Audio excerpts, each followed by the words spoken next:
13 अगस्त 1972 पाकिस्तान के रावलपिंडी में मौजूद एक कड़ी सुरक्षा वाले प्रिजनर ऑफ वॉर यानी POW कैंप में वो रात इतिहास बनने वाली थी। यही वो कैंप था जहां 1971 के भारत पाकिस्तान युद्ध के बाद भारतीय वायुसेना के 12 पायलटों को बंदी बनाकर रखा गया था। कैंप की सुरक्षा इतनी सख्त थी कि कोई सोच भी नहीं सकता था कि यहां से कोई जिंदा बाहर निकल पाएगा। चारों तरफ ऊंची ऊंची दीवारें, दीवारों के ऊपर काटीले तार, हर जगह हथियारबंद पाकिस्तानी सैनिक।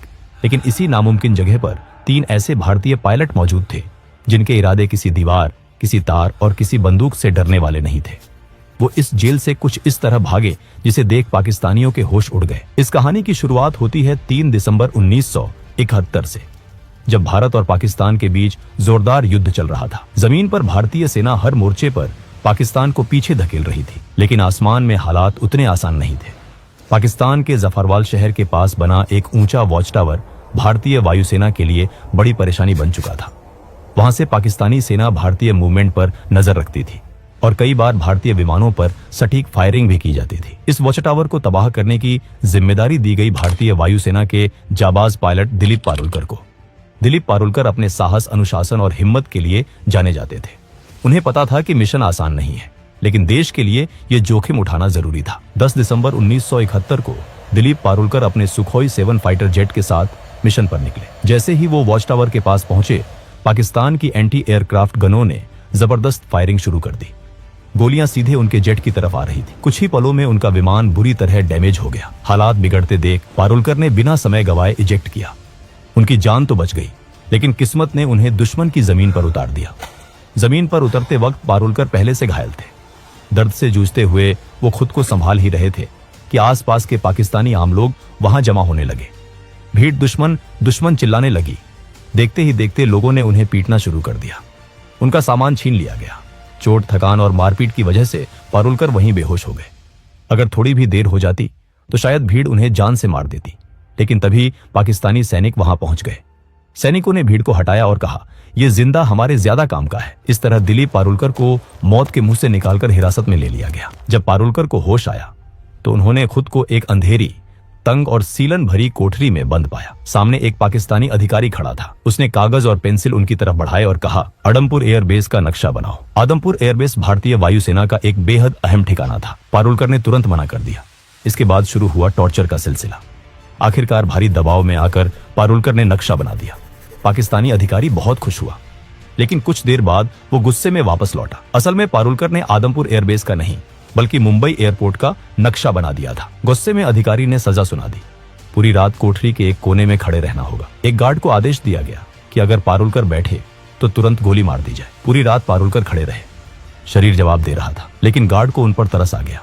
उसने धीरे से कहा, सुबह तक बैठ जाओ, अगर कोई आएगा तो मैं खास दूंगा, तब तुम खड़े हो जाना। इसके बाद कई रातें पारुलकर ने उसी अंधेरी कोठरी में बिताई। लगातार टॉर्चर हुआ, लेकिन उन्होंने अपने मुंह से कुछ नहीं निकाला। आखिरकार पाकिस्तानी अधिकारी भी थक गए और कुछ दिनों बाद उन्हें बाकी भारतीय बंदियों के साथ एक ही कैंप में डाल दिया गया।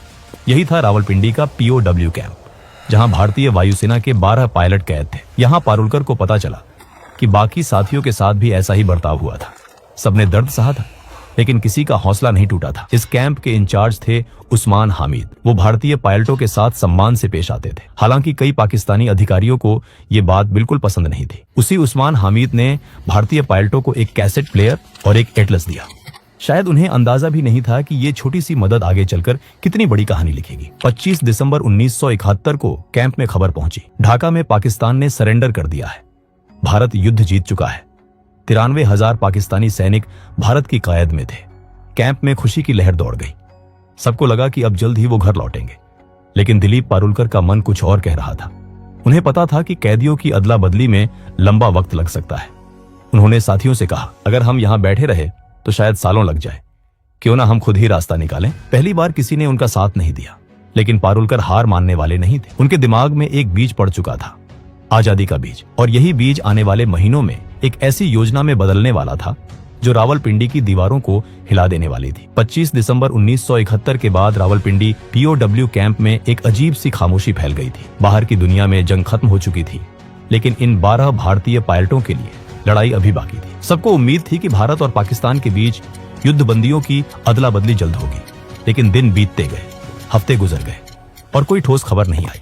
दिलीप पारुलकर को अंदर ही अंदर ये महसूस हो रहा था कि सरकारों की बातचीत में बहुत समय लग सकता है। उनका मन मानने को तैयार नहीं था कि वो बस इंतजार करते रहे। उनके लिए आजादी का मतलब था खुद के दम पर निकलना। शुरुआत में उन्होंने एक अलग योजना सोची। जब रात को टॉयलेट जाने के लिए एक सिपाही उनके साथ आता था, तब उसकी बंदूक छीनकर उसे ढाल बनाकर बाहर निकलने का प्लान बनाया गया।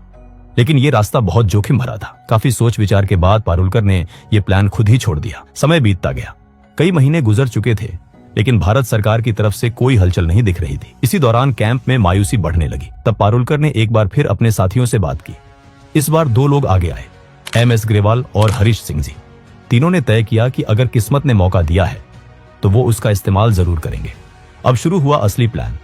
सबसे पहले उन्होंने कैंप के इंचार्ज उस्मान हदीद द्वारा दिए गए एटलस को ध्यान से पढ़ना शुरू किया। रात रात भर वो नक्शे देखते, रास्ते समझते और संभावनाएं तलाशते। प्लान साफ था, जेल से निकलने के बाद सीधे भारत पाकिस्तान बॉर्डर जाना बहुत खतरनाक था, क्योंकि युद्ध के बाद वहां सुरक्षा बेहद सख्त थी। इसलिए उन्होंने तय किया कि वो पहले अफगानिस्तान की तरफ जाएंगे और वहां से किसी तरह भारत पहुंचेंगे। अगला कदम था सही सेल चुनना। उन्हें ऐसा सेल चाहिए था जो कैंप की बाहरी दीवार के सबसे पास हो, जहां गार्ड कम आते जाते हों। काफी निरीक्षण के बाद उनकी नजर पड़ी सेल नंबर 4 पर, लेकिन उस सेल में शिफ्ट होना आसान नहीं था। यहीं पर पारुलकर की समझदारी काम आई। उनका व्यवहार गार्ड्स के साथ हमेशा ठीक रहा था। धीरे धीरे उनकी कुछ सिपाहियों से जान पहचान हो गई थी। उसी का फायदा उठाकर उन्होंने रिक्वेस्ट डाली और आखिरकार पारुलकर, ग्रेवाल और हरीश सिंह जी को सेल नंबर 4 में शिफ्ट कर दिया गया। इस सेल में पहले से एक और भारतीय पायलट मौजूद थे, विद्याधर शंकर चाटी। चाटी भागने के प्लान में शामिल नहीं होना चाहते थे, लेकिन वो इन तीनों की मदद करने को तैयार थे और यही मदद आगे चलकर बेहद अहम साबित होने वाली थी। अब असली चुनौती थी दीवार में सुरंग बनाना। सेल की दीवार लगभग 18 इंच मोटी थी। बिना किसी औजार के इसे तोड़ना नामुमकिन था, लेकिन किस्मत एक बार फिर उनके साथ थी। किसी तरह उन्होंने एक कैंची और एक स्क्रू ड्राइवर चुरा लिया। हर रात ठीक 12 बजे से 1 बजे तक बेड के नीचे जाकर काम शुरू होता। एक आदमी दीवार कुरेदता, बाकी 3 पहरा देते। दीवार से निकलने वाली मिट्टी और सीमेंट को बेड के नीचे छुपा दिया जाता। सुरक्षा बढ़ाने के लिए उन्होंने सेल के अंदर लगे बल्ब का फ्यूज उड़ा दिया, ताकि गार्ड ठीक से देख ना सके। जेल में बल्ब बदलने की प्रक्रिया लंबी थी और इसका फायदा इन तीनों को मिला। एक रात खतरा बहुत करीब आ गया। एक गार्ड ने बाहर से झांककर देखा और उसे लगा कि सेल में सिर्फ 3 पायलट हैं, जबकि उस वक्त हरीश सिंह जी बेड के नीचे थे। गार्ड ने आवाज लगाई, लेकिन तीनों ने सोने का नाटक किया। गार्ड भागकर इंचार्ज उस्मान हामिद को बुलाने गया। उसी पल सिंह जी चुपचाप बाहर निकले और लेट गए। जब उस्मान हामिद आए और चारों पायलटों को देखा तो उन्होंने गार्ड को ही डांट दिया। दिन बीतते गए, हफ्ते महीनों में बदल गए। दीवार की ईंटों से सीमेंट निकाला जाता, फिर ईंटों को वैसे ही वापस लगा दिया जाता। बाहर से देखने पर सब सामान्य लगता था। साथ ही उन्होंने भागने के बाद के लिए तैयारी शुरू कर दी। हर कैदी को हर महीने 57 रुपये मिलते थे। इन्हीं पैसों से तीनों ने ड्राई फ्रूट्स, कंडेंस्ड मिल्क और जरूरी सामान इकट्ठा किया।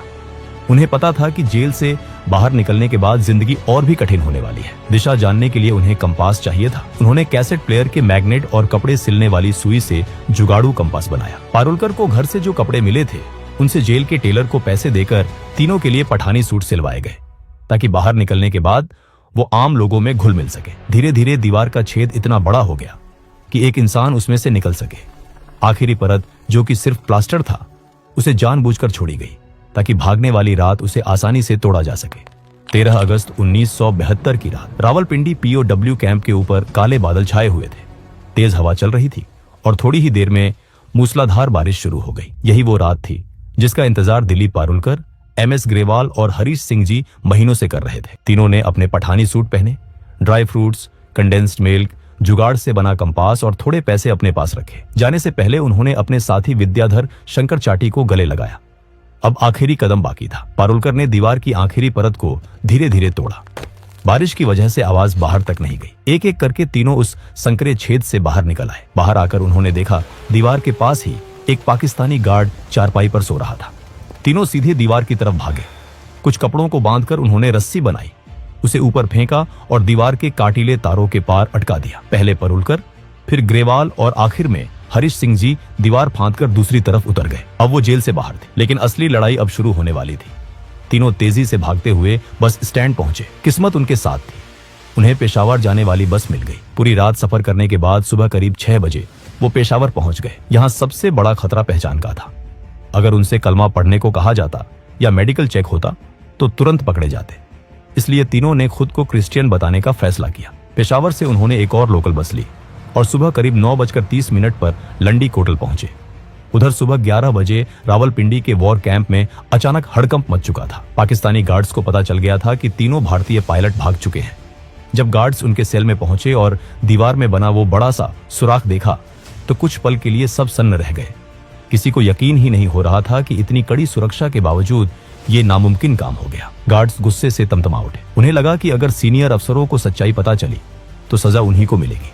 इसी गुस्से और डर में उन्होंने सोचा कि विद्याधर शंकर चाटी, जिन्होंने इन तीनों की मदद की थी, उन्हें गोली मार दी जाए। फिर सीनियर्स को यह बताया जाए कि चाटी भी भागने की कोशिश कर रहे थे, इसलिए मजबूरी में उन्हें मारना पड़ा। लेकिन सीनियर अफसरों को जल्दी ही साफ जानकारी मिल गई कि असल में कितने कैदी भागे हैं। इसी वजह से गार्ड्स चाटी को मारने की हिम्मत नहीं कर पाए। उधर जेल से दूर निकल चुके तीनों पायलटों के सामने अगली सबसे बड़ी चुनौती खड़ी थी। अब उन्हें अफगानिस्तान में दाखिल होने के लिए तोरखम बॉर्डर पार करना था, जो वहां से सिर्फ 5 किलोमीटर दूर था। दूरी कम थी, लेकिन सबसे बड़ी समस्या यह थी कि उन्हें रास्ता बिल्कुल नहीं पता था। उन्होंने अपने पास मौजूद एटलस में देखा कि तोरखम बॉर्डर के पास एक जगह दिखाई गई थी, लंडी खाना रेलवे स्टेशन। नक्शे के हिसाब से अगर वो वहां पहुंच जाते तो वहीं से होते हुए तोरखम बॉर्डर जाना आसान हो सकता था। लेकिन उन्हें यह नहीं पता था कि यह नक्शा बहुत पुराना था और लंडी खाना रेलवे स्टेशन 1932 में ही बंद हो चुका था। तीनों एक चाय की टपरी पर पहुंचे और वहां खड़े एक आदमी से पूछा, लंडी खाना कैसे जाए? ये सुनते ही आसपास के लोग उन्हें घूरने लगे। तभी एक आदमी आगे आया और सख्त लहजे में पूछा, तुम कौन हो, कहां से आ रहे हो और कहां जा रहे हो? पारुलकर ने जवाब दिया, हम पाकिस्तान एयरफोर्स के अफसर हैं, छुट्टी पर हैं और घूमने जा रहे हैं। दुर्भाग्य से वो आदमी तहसीलदार का क्लर्क था। उसे शक हो गया। उसने कहा, यहाँ इस नाम की कोई जगह नहीं है। भीड़ बढ़ने लगी। उस आदमी ने ताना मारा, तुम तीनों बंगाली हो ना, अफगानिस्तान भाग रहे हो? ग्रेवाल ने हंसते हुए कहा, क्या हम आपको बंगाली लगते हैं? लेकिन शक और गहरा गया। तीनों को पकड़कर तहसीलदार के पास ले जाया गया। वहां भी उन्होंने खुद को पाकिस्तानी एयरफोर्स अफसर बताया, लेकिन तहसीलदार ने भरोसा नहीं किया। आखिरी दाव खेलते हुए पारुलकर ने कहा, हमने अपने वतन के लिए खून पसीना बहाया है। अगर आपको भरोसा नहीं है तो पाकिस्तान एयरफोर्स के एडीसी उस्मान हामिद से बात करवा दीजिए। पारुलकर को लगा था कि इससे वो बच जाएंगे, लेकिन यही बात उनकी सबसे बड़ी गलती बन गई। तहसीलदार ने तुरंत उस्मान हामिद को फोन किया और दिलीप से बात करवाई। दिलीप को बात करनी ही पड़ी। इसी पल उस्मान हामिद को समझ आ गया कि तीनों वही भारतीय पायलट हैं जो रावलपिंडी कैंप से भागे हैं। उस्मान हामिद ने तहसीलदार से फोन पर कहा, ये हमारे लोग हैं, जब तक हमारे सिपाही वहां नहीं पहुंचते इन्हें सुरक्षित रखा जाए। कुछ घंटों बाद पाकिस्तानी सैनिक आए और तीनों को दोबारा रावलपिंडी ले जाया गया। उन्हें 30 दिन की सॉलिटरी कन्फाइनमेंट की सजा दी गई।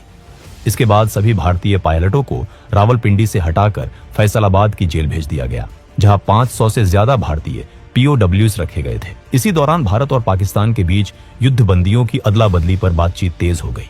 आखिरकार दिसंबर 1972 में पाकिस्तान के राष्ट्रपति जुल्फिकार अली भुट्टो ने सभी भारतीय युद्ध बंदियों को रिहा करने का ऐलान कर दिया। जब ये भारतीय जवान वागाह बॉर्डर से भारत लौटे तो वहां इंसानों का सैलाब उमड़ पड़ा। हजारों लोग तिरंगे लेकर खड़े थे। नारों की गूंज थी। सैनिकों की आंखों में आंसू और चेहरे पर गर्व था। ये कहानी सिर्फ एक जेल से भागने की नहीं थी, ये कहानी थी हौसले की। ये कहानी थी उस जज्बे की जो सलाखों के पीछे भी आजाद रहना जानता है। और रावलपिंडी की वो दीवारें आज भी शायद याद करती होंगी कि कभी 3 भारतीय पायलट उन्हें चकमा देकर निकल गए थे। दोस्तों, अगर वीडियो पसंद आया हो तो वीडियो को एक लाइक जरूर करें और चैनल को भी सब्सक्राइब जरूर करें। हम ऐसे ही वीडियो हर हफ्ते लाते रहेंगे। तब तक के लिए जय हिंद।